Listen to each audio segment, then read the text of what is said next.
Well, it's been a while since you've seen the CRF300L, and I just want to assure you that one, I still have it, and two, we're doing stuff. I maybe got a little carried away yesterday.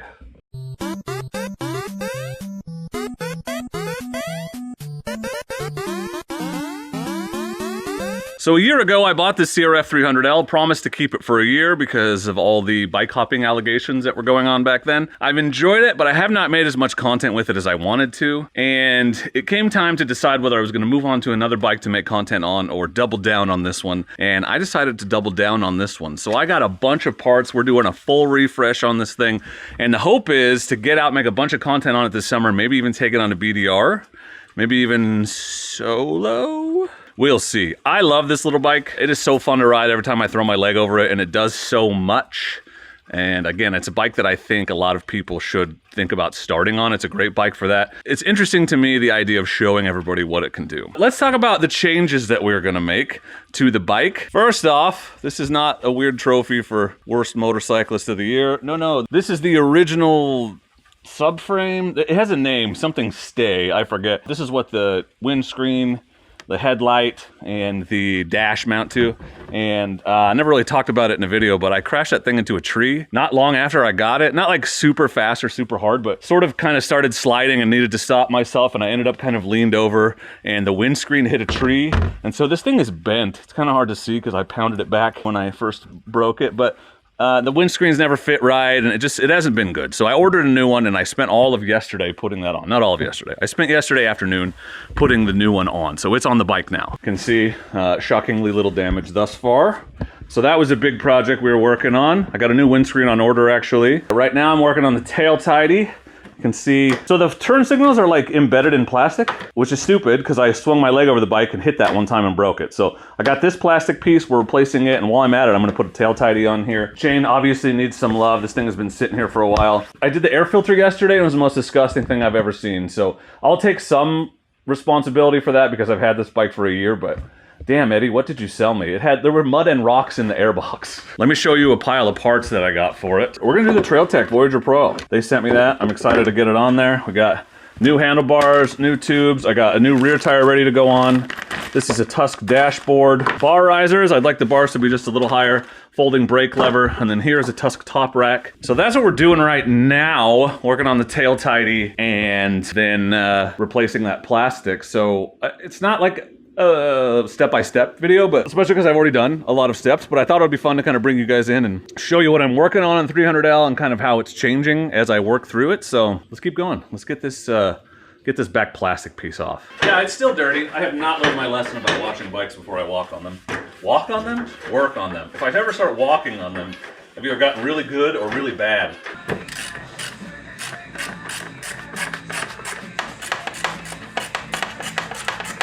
Missed a bolt here on the toolbox. Hiding behind the fairing, bastard. And this bike is dirty, bro. Stop. Yeah, that didn't sound good. Yep. That was a little clip. Okay. Voila. Et voila.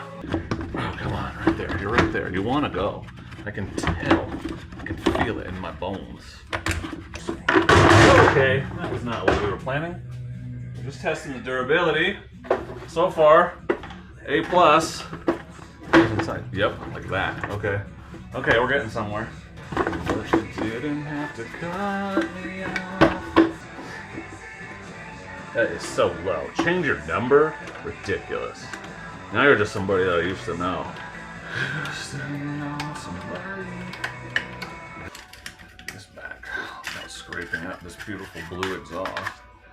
Put the turn signals back on. Took them off last night, but look, they just go into this plastic and nothing else. So I'm gonna get some smaller ones eventually, so I'm less likely to hit them all the time. That is stupid. So I marked this side with a little electrical tape so I'd know which was which. I'll take it off though, because it actually makes it hard to get the wires through.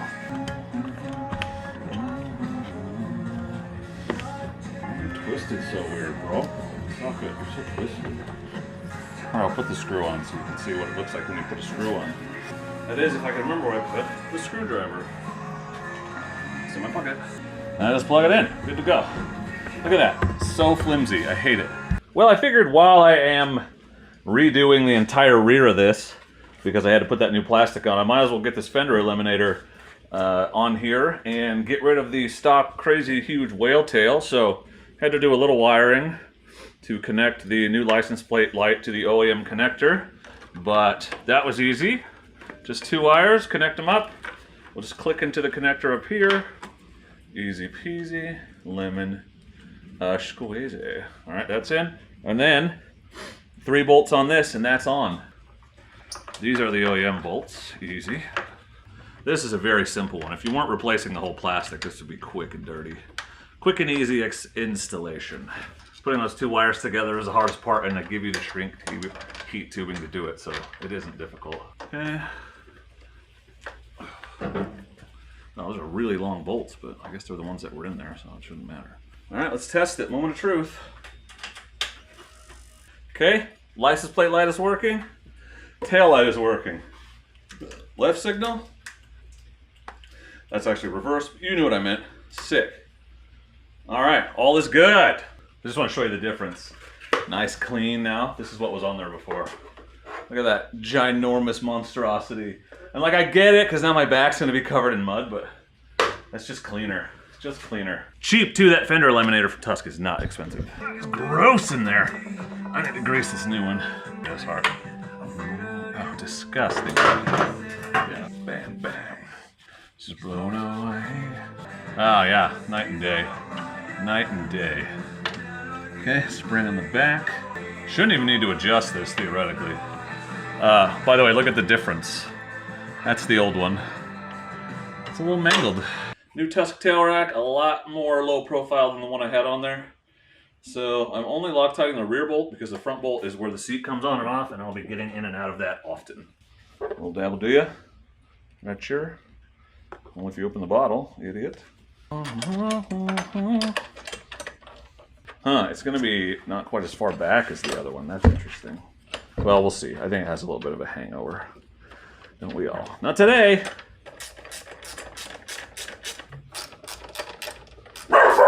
Hey, come on. Starbucks says hi. And then, you just put the rack on. Ta-da! And you just put the bolts through the rack. Tusk rack is also very cheap. And I think not so bad quality. I've used a few of these. Alright. Back into this bike. Looks completely different now. Refreshed. New plastic. New tail tidy. New tail rack. Sleeker. Well, I got new bars to go on. These are a little sturdier and I like the bend a little better. But I forgot I didn't get grips yet, and I haven't gotten new hand guards, and I don't really want to put these Cherubis ones back on. These are very soft, like malleable. All the ones I've ever had from them were like that. Anyway, they're easy to bend and put on, but they don't really protect your bike that much. But since I don't have those other pieces, I think we'll skip that for today. That's an easy enough swap on its own later. So instead, since I'm at it anyway, I'm going to add these bar risers, which just go underneath the bars, so that'll be easy. And this is like a Tusk dash. Mostly I'm adding this. You can put a bunch of switches and stuff in here, but right now all I'm doing is I'm going to put a 12-volt plug in it. Oh man, those were not tight. Okay, that's concerning. Not tight at all. I thought I was going to have to break them loose with the extra leverage, but no, I did not need to.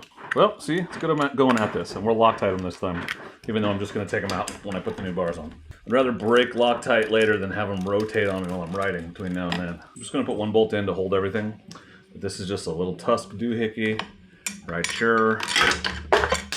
Nope, you got to put the top on, idiot. Why are you like this? Spacer has to go underneath. Like, yay. You get the idea. Finished product. Stock parts, bar riser, clamp. There's a spacer, and this is the Tusk dash, which you can see. Perfectly sized hole for my 12-volt charger, which I'll put in there as soon as it arrives. And then when the time comes, when I get the grips and the handguards, I will replace these bars with the upgraded bars. Yeah, I've been playing around with where and how I want to mount the Voyager, filing down the temperature sensor, and just basically not accomplishing anything for the last hour or so. So I think I'm done for the day.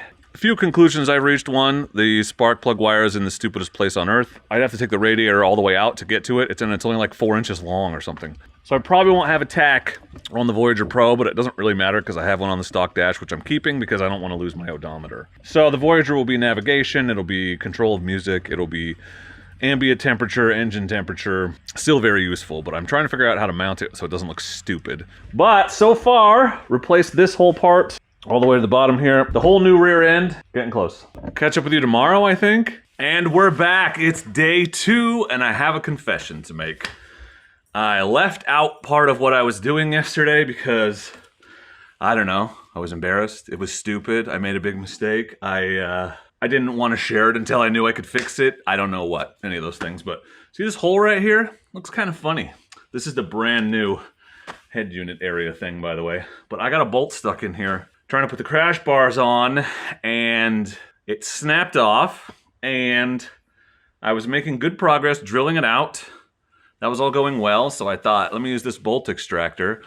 So I put the bolt extractor in there, and I snapped it off, and those things are made of hardened steel. So I spent way too long trying to drill that thing out, and you just can't because it's harder than the drill bit. Like, I guess if you drilled it for like 10 hours, you could get it out. And so yesterday I ended the day pretty discouraged and angry, and crawled into bed and got on my phone because I just couldn't let it go, and just thread after thread and page and post after post of people saying, oh, you're screwed, different people having the same problem because you can't get those out. And then one guy had written an article that was like, oh no, I solved this problem. Grinding stone. So it's not pretty. This isn't pretty, but I used this grinding stone, and I have a smaller one on the way. I just got impatient. This is the one I had. And I got that hardened steel bit out of there. So I was able to tap this out, and I think the crash bars are going to go back on, which means if that's solved, what do we have left to do? Got to mount the Voyager PRO. I got to run the power cable, but it's already done. I'm just replacing existing cables. Got to put the fairings back on. I was pretty discouraged this morning, and then having gotten this figured out and re-tapped, I feel a lot better. I just got back from the hardware store replacing the bolt that I broke. So let's get this rolling. I love Outback Motor Tech. I met Lori on the Washington BDR, like cool guy who's out there doing the real thing. I think their products are great, but if I ever have to take these crash bars off again, they're coming off permanently. That was an ordeal. The extra plastics and all the nooks, and it's just impossible to get to anything. Everything's in the way of something else. It's really annoying. So one big downside of the Rally and all the extra plastic is that. But that's fixed. This side fairings are all the way on. I'm leaving the other side off so we have access to the battery because we're wiring up the TrailTech Voyager right now. And it's going to take the place of the Zumo mount that was up on the crossbar. Still going to use the Zumo on the Transalp. I ordered a GPS bar from Wish.com like literally in October. It never came. So I ordered another one from Amazon. It's supposed to be here in the next month. So it'll be neat to kind of have both and be able to do a side-by-side comparison. But we're doing the TrailTech, so first step, power cable. I already put the temperature sensor in, and I've already put everything back on top of that, so you're just going to have to trust me. It's a little fin that goes into the radiator, but I had to shave it down. We're going to do power. We're going to do temperature sensor. It's going to have ambient temperature. And that's it. So let's hook this up. So I have this connector. This was already... Basically, I cannibalized this plug from the original Zumo hookup. These are the connectors running to my aux lights, and I have these posi taps that I took off that Daryl and Brian were using when they were here installing my lights. So I'm going to try to just use these and just posi tap right in here, use the same connection. Sort of like the opposite of the way it was before. Yeah, so it's just got a little needle that goes straight through and taps into the wire. Okay, that's the positive. Red, red. Let's go black, black. I could throw it on the ground. That'd be super helpful. Okay, now the real test is we'll turn the key on, plug this in, and see if we have power on the Voyager. Oh! Yeah! Okay, so it's that weird menu button at the top. That's the power button. It is working. Okay, mission accomplished. Let's button this thing up. Progress. Voyager successfully installed. Working good. Ignore this one because that's for later, but look at that. Cable management porn. Oh yeah. Side fairings on the other side. Lights are working. Crash bars back on. Obviously the new tail setup is good. And then I'll put the side fairing on. And we are done for now because I'm waiting for the USB charger to come. It's been a difficult, long couple days. But this thing is looking way better. I'm not going to do the tire today, I don't think. But it's not toast yet. It's just really close. So maybe I should run it for a little while longer and just see how much more life I can get out of it. Save that D-Sport for the summer. I don't know. We'll see. That's just an excuse because I don't want to change it, even though I got a Rabbit Honda, so it's a lot easier. All right, let's get the seat on, get a few things settled, We're gonna have to take it for a test ride, I feel like. One advantage of adventure bikes is you don't have to unscrew the damn seat every time. So, tail tidy, tail rack, new under plastics, new brake lever, as you can see. We did this Tusk dash. We did the TrailTech Voyager, replaced this whole front unit, which was destroyed by me. A few other things I've already forgotten, but I will put links to everything I put on the bike in the description. This is phase 1 of the 300L refresh. Phase 2 is going to be tires and handlebars, essentially.